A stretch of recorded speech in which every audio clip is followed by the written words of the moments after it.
বন্ধুরা, welcome to my channel. খাদ্য বা খাবার আমাদের শরীরের জন্য কতটা জরুরি আমরা জানি। সঠিক খাবার গ্রহণ করলেই আমাদের শরীরের ইমিউনিটি বাড়ে, এনার্জি আসে, মাসল গ্রোথ হয়, শরীর সুস্থ থাকে। আর এই খাবারকে রান্না করার অনেক পদ্ধতি আছে। আজকের ভিডিওতে কোন পদ্ধতিতে রান্না করলে খাবারের পুষ্টিগত গুণ সঠিক থাকে নাকি পুষ্টিগত গুণে ক্ষতি হয়, এই টপিক নিয়েই জানবো। ভিডিওটা পুরো দেখো। রান্না খাবারের ব্যাকটেরিয়া মেরে খাবারকে জীবাণুমুক্ত করে।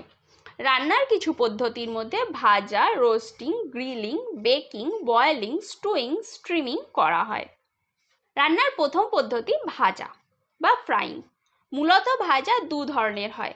একটা ডিপ ফ্রাই, যা অনেক তেলের মধ্যে কোনো কিছুকে ভাজা, যেরকম ফ্রেঞ্চ ফ্রাই, চপ, সিঙ্গারা, লুচি, কাটলেট।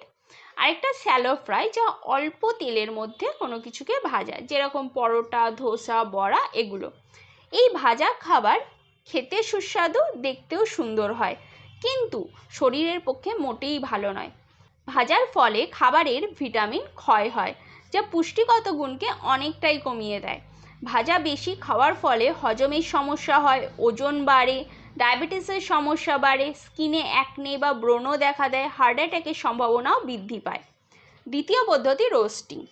রোস্টিং হলো খোলা আগুনের তাপে শুকিয়ে যে খাবার তৈরি হয়, যেমন পনির, মাংস, ভুট্টা, সবজি, এরকম ধরনের কিছু খাবার। রোস্টিং করা খাবার ডাইরেক্ট আগুনের সংস্পর্শে আসায় খাবারের কিছু নিউট্রিয়েন্টস কমে যায়, বিশেষ করে ভিটামিন সি এবং ভিটামিন বি। গ্রিলিং। গ্রিলিং হলো রান্নার সবচেয়ে জনপ্রিয় একটি পদ্ধতি। খাবারকে দারুণ স্বাদের করে তোলে। গ্রিলিং অত্যাধিক উচ্চ তাপে খোলা আগুনে রান্না করা হয়, যেমন মিট, পনির, টমেটো, মাশরুম ইত্যাদি। গ্রিলিং করা খাবারে 40% পর্যন্ত ভিটামিনের ক্ষয় হয়। আর অত্যাধিক উচ্চ তাপে রান্না করার ফলে পলিসাইক্লিক অ্যারোমেটিক হাইড্রোকার্বন তৈরি হয়, যার থেকে ক্যান্সার হতে পারে। এছাড়া উচ্চ কোলেস্টেরল, হার্টের সমস্যা, ডায়াবেটিসের সমস্যাও হতে পারে। বেকিং। বেকিং হলো এমন একটা পদ্ধতি যা বন্ধ পাত্রে শুষ্ক তাপে রান্না করা হয়, যেরকম কেক, মাফিন, এই ধরনের খাবার। এই রান্না খুবই ধীর গতিতে এবং অনেক সময় ধরে হয়। এই কারণেই এই রান্নায় খুব একটা নিউট্রিয়েন্টসের ক্ষতি হয় না, খাবারও সুস্বাদু হয়ে ওঠে। বয়েলিং। বয়েলিং হলো ওয়াটার বা জলে কোনো কিছু দিয়ে ফুটিয়ে তৈরি করা খাবার, যেরকম ডিম সিদ্ধ, শাকসবজি সিদ্ধ, মাছ মাংস সিদ্ধ হতে পারে।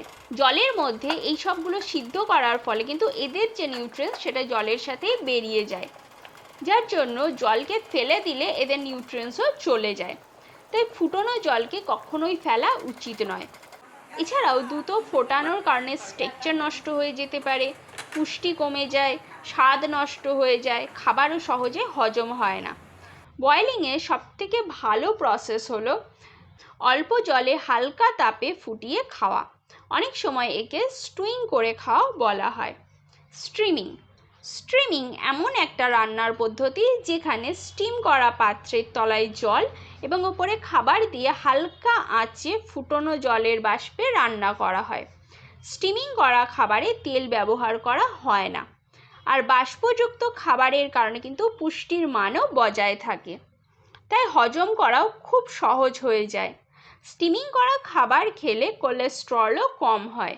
আমি তোমাদের আজকের ভিডিওতে রান্নার পদ্ধতি বললাম এবং কোন রান্নার পদ্ধতি ফলো করলে কতটা নিউট্রিয়েন্টস বজায় থাকে সেটাও বললাম।